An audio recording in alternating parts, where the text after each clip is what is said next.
오늘 주제는요. 내성이 강해진 코스피 2150포인트 복귀를 노릴 수 있느냐. 그러니까 즉 다시 한번 주가가 추가 상승할 수 있느냐라는 주제를 가지고 이야기를 해보도록 하겠습니다. 자, 먼저 이제 아까 시장 관전평을 살짝 들어보니까 이제 살짝 이제 의견이 어느 정도는 좀 다르다라는 부분 좀 느꼈거든요. 우리 김우식 파트너님은 재차 이제 반등 타이밍 왔다. 네. 그리고 감수 파트너님은 이제 박스권. 예, 그리고 우리 송원정 파트너님은 이제 좀 트레이딩 관점, 그러니까 방망이 짧게 잡고 대응하는 관점 이렇게 말씀해 주셨습니다. 그래서 지금 현재 시황 부분에 있어서 그 뭐 미중 무역 협상이 잘 진행이 되는 것 같다가 또 최근에 들어서 또 다시 이제 소강 상태에 빠졌다가 예, 그리고 또 뭐 홍콩 또 총기 사건이 또 미중 무역 분쟁에 또 악영향을 미칠 거다 뭐 등등 많은 이야기들이 있는데 이 부분이 결국에는 방향성에 큰 줄기가 될 것 같아요. 그 우리 어떻게 보시는지 누가 먼저 감우식 파트너님 먼저 좀 말씀해 주십시오. 눈이 마주쳤어요. 네, 눈이 마주쳤습니다. 저랑. 네. 네. 사실 지금 시장의 흐름들이 제가 아침에도 방송에서 말씀을 드렸었는데 악재라고까지 말할 수는 필요는 없지만 그래도 지금 보면 미중 무역 협상에 대한 부분들이 1차 스몰딜 서명이 조금 불확실해진 상황이고요. 그리고 또 홍콩 시위 격화도 있고 또 무디스의 2020년 글로벌 신용 등급을 하향 전망 조정을 하기도 했습니다. 이제 그런 상황에서도 국내 증시가 조정을 받을 줄 알았는데 또 전일 이제 다우지수가 최고치를 찍으면서 전체적인 아시아 증시의 흐름들이 굉장히 좋은 모습을 보여주었는데요. 사실 오늘 지수가 반등이 나왔지만 외국인들과 기관들의 흐름들은 코스피에서는 매도 물량이 이어지는 모습이었었고요.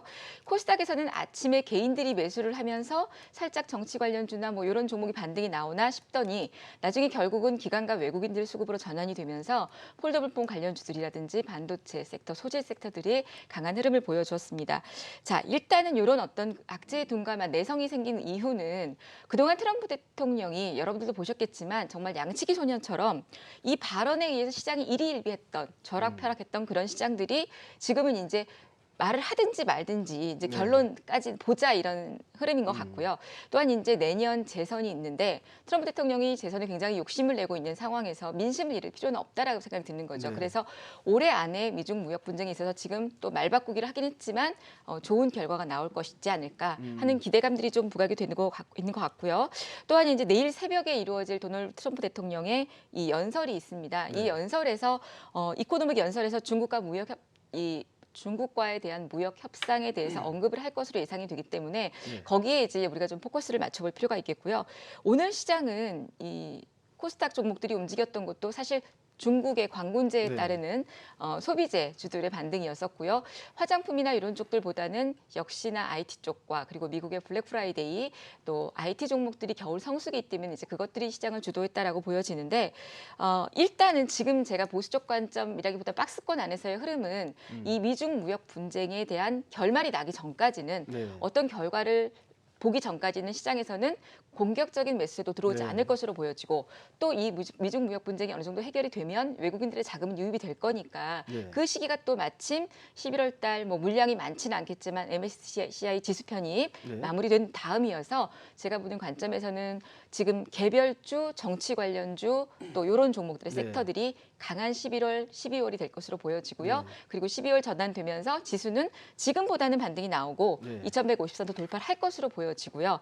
하단으로 본다라면 지금 현재 그림에서 2070선 정도를 단기적으로는 저점으로 볼 수가 있겠습니다. 그러면서 12월 접어들면서는 배당 관련주라든지 또 코스닥 주의보가 있기 때문에 의미 있는 종목들이 반등이 나오는 그런 흐름이 될 것으로 보여지고요. 또 이 2020년까지 잠깐 말씀을 드리면 2020년 4월에 총선이 있고 미국 재선도 있고 하기 때문에 상고하저의 상세가 이어지지 않을까 하고 예측을 해봅니다. 네, 올해 연말까지는 사실 어떻게 보면 너무 많이 올라가기도 매수가 강하게 들어오기도 힘들고 그렇다고 이제 그 너무 걱정할 필요도 없지만 상승은 2020년 그러니까 상반기이고 미중 무역 분쟁이 어느 정도 결과가 나온 다음에 그러면 이제 한두 달 정도는 이렇게 좀 지루한 흐름이 좀 더 연장될 수 있다. 그렇기 때문에 오히려 뭐 정치 테마주나 개별주도 움직이는 게 사실 시장이 오르지 못하기 때문에 그런 종목들이 움직일 수 있다. 틈새 공략인 거죠. 그렇게 말씀해 주셨습니다. 우리 김우신 파트너님은 시장이 이제 반등 타이밍이 왔다라고 생각을 하신다는데 긍정론에 대해서 이야기를 좀 들어보겠습니다. 뭐 이미 저는 뭐 우리 시청자분들 다 아시는 것처럼 1900선 있을 때부터 긍정론을 펼쳤던 사람이기 때문에 2200까지 연말까지 한번 바라보겠다 이렇게 말씀을 드렸죠. 네. 오늘은 좀 다른 시각으로 제가 왜 그런 긍정론을 펴는지 좀 보여드리도록 하겠습니다. 이 환율하고 이 그 종합주가 지수는 서로 이 역의 상관관계를 가지고 있어요. 그러니까 환율이 떨어지면은 종합주가 지수는 올라가는 확률이 높고요. 그다음에 환율이 올라가면은 종합주가 지수는 떨어집니다. 이게 왜 네. 그러냐면 물론 우리나라가 이제 수출업체 수출 국가이기 때문에 네. 예, 수출과 관련돼 있는 물량들로 인해서 환율도 움직이지만 거의 단기적인 환율의 흐름들은 외국인들의 이 투자 자금에 따라서 움직이는 부분들이거든요. 올해 1년 동안에 우리나라 환율을 보게 되면은 최저점이 1,100원이었었고요. 최고점이 1,200원이었었습니다. 예, 그런데 그 흐름들에서 우리나라 종합주가 지수의 흐름들을 보게 된다면 연간 최고점이 2,230선 정도였었고 최저점이 1,900선 정도 됐어요. 그럼 결국 환율하고 지금 동일하게 움직였다는 거거든요. 네. 오늘도 보게 되면은 이제 환율이 약 한 6원 정도 내렸습니다. 그래서 네. 1,160원 80전에 마감이 됐는데 어제는 환율이 또 급등을 했거든요. 어제처럼 급등하는 날은 종합주가에서 좀 밀리고 환율이 좀 안정세를 보이면 종합주가지수 오르는 그런 모습들이기 때문에 환율을 보시면서 종합주가지수를 예측해 보셔도 괜찮을 것 같아요. 1,150원 정도의 환율이라면은 2,150선 정도가 적당한 흐름들이고요. 2,200선 정도까지 가면은 이제 1,120원 정도 환율까지 아마 내려갈 겁니다. 만약에 뭐 그럴 일은 없을 거라고 보고 있습니다만 만약에 2,000선까지 내려간다 하게 됐을 경우는 1,200원까지 다시 환율이 또 급등하는 그런 모습들이 보일 건데요.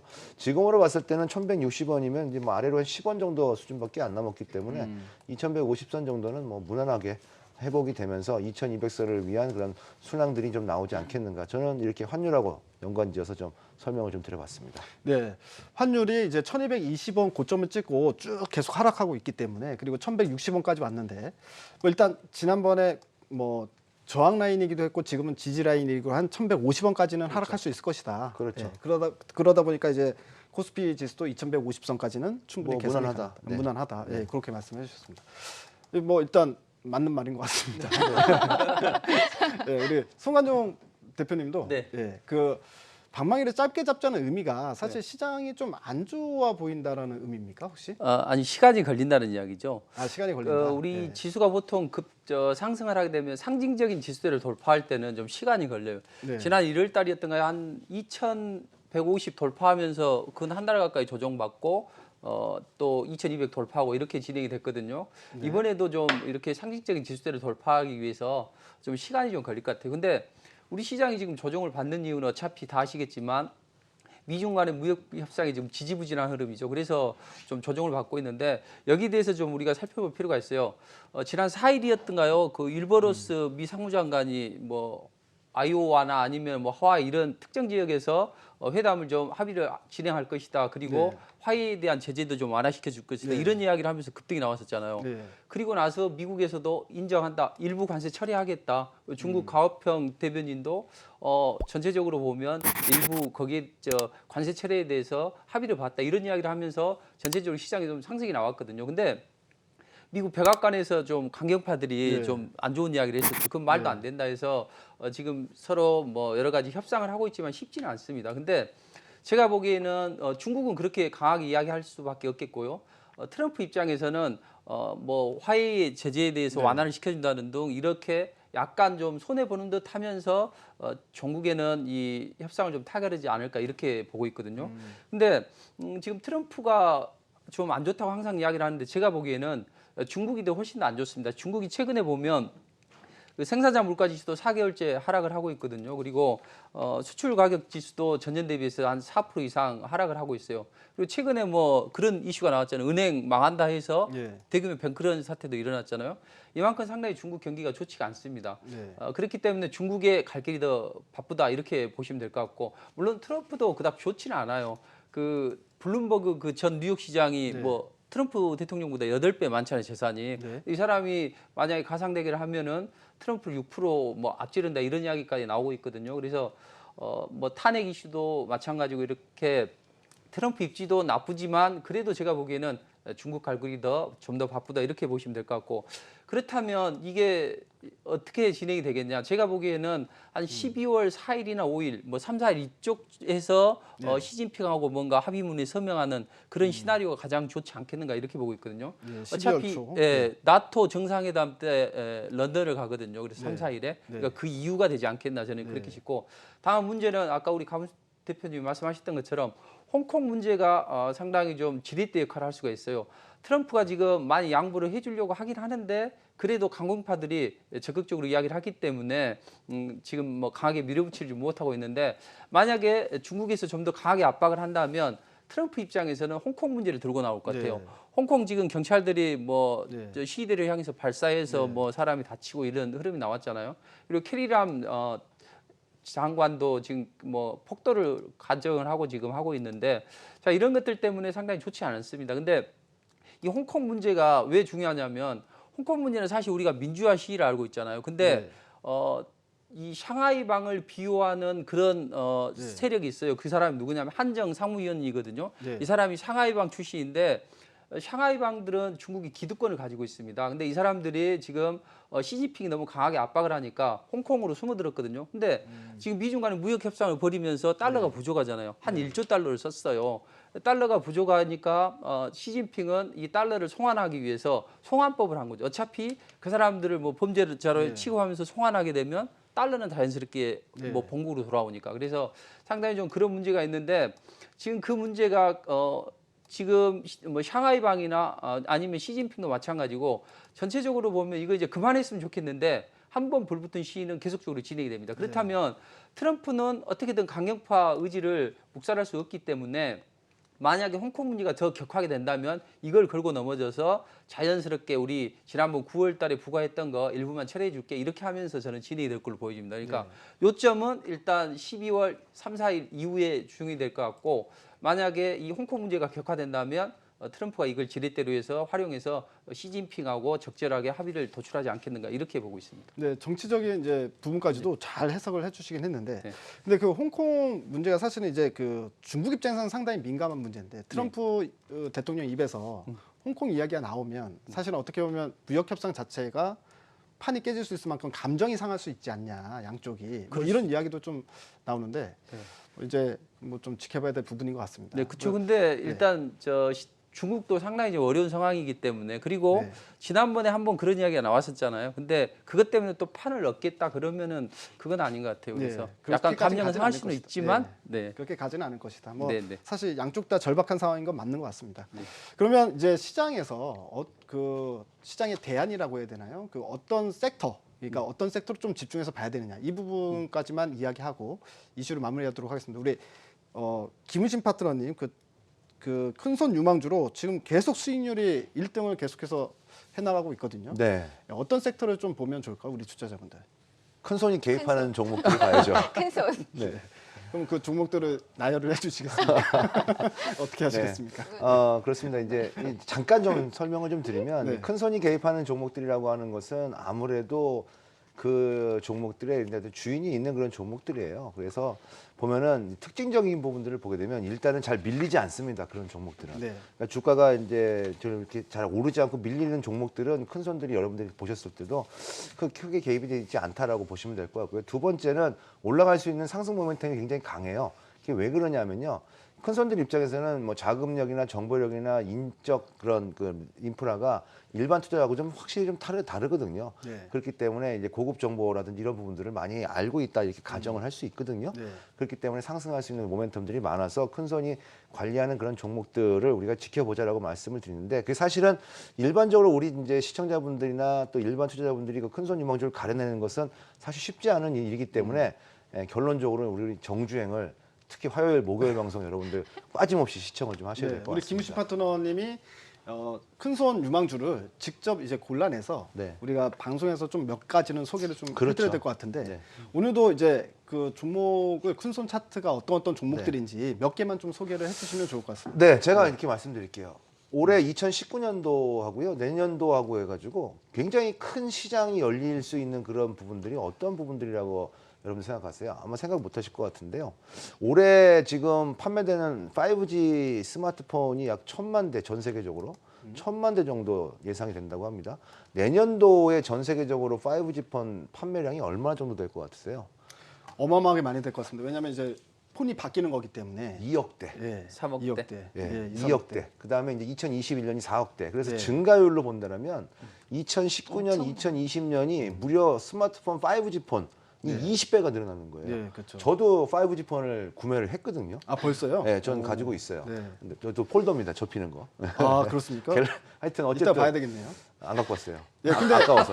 근데 그 5G가 스크래치 날까 봐. 지금 잘 되긴 합니까 지금? 잘 돼요. 아 5G가 잘 네, 됩니다. 잘 됩니다. 네. 근데 이제 제가 이 5G와 관련해서 제가 잘 되는데 컨텐츠가 별로 없어요.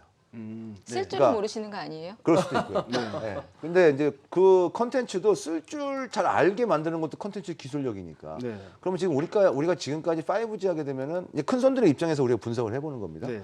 5G 하게 되면은 뭐 5G 그 광 케이블 깔고 그다음에 뭐 기지국 세우고 이런 그 장비 쪽으로 많이 봤잖아요. 근데 네. 지금부터는 제가 늘 삼성전자 강조 드리지 않습니까? 네. 2억 대가 팔릴 건데 삼성전자가 절반만 판다고 해도 1억 대입니다. 네. 그렇죠? 그러면은 2조예요. 네. 매출액 20조군요. 20조. 네. 네. 그렇죠?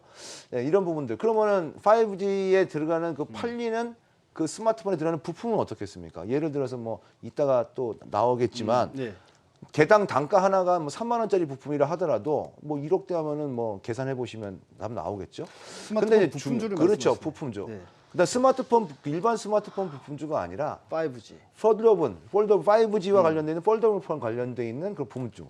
그 다음에 더 중요한 것은 이제 기기 디바이스만 있으면 뭐합니까? 거기서 쓸 수 있는 인프라가 컨텐츠가 있어야 되는데요. 네. 그 컨텐츠 관련돼 물론 우리 지난 시간에 우리 감욱 대표님께서 네. 컨텐츠 관련된 부분 자세히 설명을 해주셨는데 컨텐츠 쓸 수 있는 그런 부분들. 그래서 앞으로는 이 우리가 기존에 생각했던 그 종목들이 많이 올랐어요. 네. 주가가 이미 뭐 KMW라든지 네, 많이 네, 올랐지 그렇죠. 않습니까? 네. 그 뒤에 후속타로 갈 수 있는 종목들이 계속 줄줄이 있는데 저는 폴더블 5G 폰 관련돼 있는 부품주하고 그다음에 네. 거기에 들어가는 컨텐츠를 만드는 회사들 그런 회사들에서 아마 대박이 나오지 않겠는가라고 큰 손을 분석해 본 결과 나오는 흐름이다 이렇게 네, 말씀드리고 큰 손을 싶습니다. 분석을 해보니까 결국엔 5G나 폴더 관련 스마트폰 부품주들을 관심 있게 봐야 그렇죠. 된다. 네. 그러니까 통신주들 이후에 스마트폰으로 넘어갈 거기 때문에 그렇죠. 그쪽으로 옛날에 보면 우리가 좋겠다. 이제 네. 그 인터넷 광 케이블 깔리고 뭐 VDSL 이럴 때는 네. 막 케이블 까는 인프라 쪽이 넘었다가 그렇죠. 나중에는 이제 그 컴퓨터 파는 디바이스 쪽으로 갔다가 나중에는 컴퓨터 안에 들어가는 네. 컨텐츠가 늘어나는 거와 똑같은 이치라고 보시면 근데 돼요. 오늘 좀 의외인 게 저는 김우신 대표님이 얼리 어댑터인 줄은 몰랐습니다. 그건 아니고 되게 얼리 어댑터네요. 우리 큰 딸이 한번 사보라고 그래서 아 역시 딸이 얼리 어댑터네. 안 들고 다니시잖아요. 네. 저는 안 들고 다녀요. 저기 망가질까 봐. 돈도 잘 버시면서. 네, 우리 감실 파트너님은 어떤 섹터를 좀 관심 있게 보면 좋을까요? 저는 사실 9월 28일 날 30날 제가 첫 1회 영화 이벤트를 진행을 할 때에 한국경제에서 처음으로 정치 테마주를 분류를 해서 테마북을 이렇게 만들어 드렸었습니다. 그리고 네. 2회 때는 테마북에다가 그것도 사이즈가 이제 또 노트만한 사이즈, A4 반만한 사이즈에 정치 관련 테마와 정책 관련 테마를 드렸었고 8월 달 물론 작년 겨울부터도 말씀을 드렸던 섹터인데 작년 딱 요맘때부터 정치 관련 섹터들이 반등이 나오기 시작했습니다. 장이 좀 안 좋을 때 움직이는 게 바로 정치 관련 테마나 창투사나 비트코인 이런 종목들인데요. 그래서 올해 같은 경우도 지금 시즌 저는 지금 저희 방에 라이브 방에서도 회원들도 약간 정치 관련 쪽으로 여태까지 한 번도 제가 테마에 몰입을 한 적은 없는데 조금 이제 몰아가는 그런 상황들이거든요. 그래서 장이 제가 아까 말씀드린 것처럼 보합 흐름들이 이어진다라면 충분히 이 정치 관련 주들이 1월까지, 2월까지만 부각이 되는 것이 아니라 4월달 총선까지도 이어질 것이고 총선 이후에는 한 5월달까지는 반등 흐름들이 이어지다 쉬었다가 다시 이제 대선을 바라보고 움직일 거기 때문에요.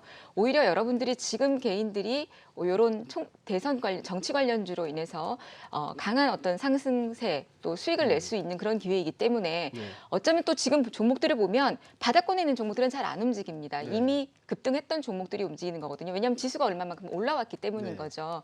그래서 저는 11월, 12월은 이런 정치 관련 섹터들하고 그리고 이제 이런 산업 의미 있는 종목들은 또 그런 종목들별로 중장기로 들고 가시는 전략들이 좋을 것 같습니다.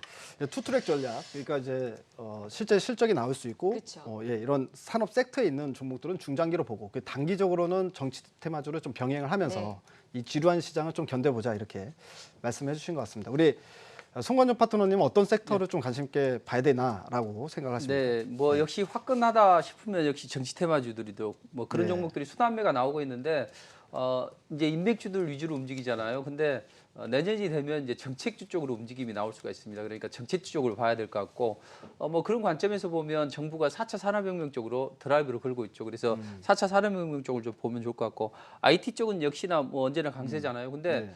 기존의 5G 관련주들도 좋고, 근데 이제 저는 저가 메리트가 있는 관점에서 보면 뭐 OLED 관련주들 괜찮을 것 같아요. 네, 어차피 OLED. 네. 5G 하면 OLED 패널이 기본적으로 탑재가 돼야 되기 그렇죠. 때문에 네. 그런 관점에서 보면 뭐 삼성 디스플레이에 레이저 장비를 납품하는 그런 AP 시스템 같은 종목도 네. 이제 거기에 들고 있잖아요. 그래서 네. 뭐 그런 것도 괜찮을 것 같아요. 네. 자, 뭐 IT 그리고 뭐 4차 산업혁명 관련주, 특히나 이제 OLED 쪽이 상당히 이제 좀 바닥권에 있기 때문에 가격 메리트도 있다 이렇게 말씀해 주셨습니다. 자, 시장에 대해서 약간씩 우리 파트너분들의 생각은 살짝 다르긴 하지만 어쨌든 이 안에서 충분히 수익을 낼 수 있는 방법들은 있다. 이렇게 좀 정리를 해드리면 좋을 것 같습니다. 지금까지 이슈제이였습니다.